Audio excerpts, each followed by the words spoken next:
আলহামদুলিল্লাহ, আমরা মাখরাজ অনুযায়ী অক্ষরের উচ্চারণটা আমরা এখন দেখব। প্রতিটি অক্ষর আপনারা স্ব স্ব জায়গাতে মিউট অবস্থাতে আমার সাথে অক্ষরগুলো, প্রতিটি অক্ষর তিনবার করে পড়বেন ইনশাআল্লাহ।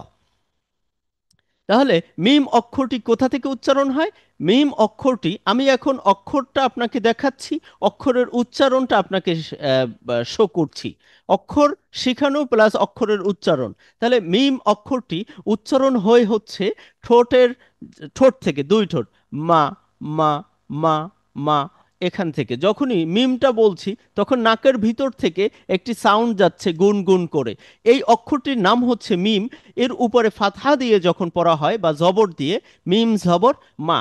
কখনোই অক্ষরের উচ্চারণ অক্ষরের নাম ধরে করলে সঠিক উচ্চারণ হয় না। কারণ নামের মধ্যে যেমন মিম, ইয়া, মিম, তিনটি অক্ষর দিয়ে মিমকে লিখতে হয়, তখন অক্ষরের উচ্চারণটা সঠিকভাবে করা যায় না।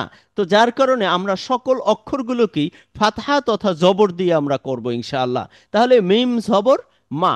আপনারা একটু দুই ঠোঁট যুক্ত করে বলুন, মা, মা,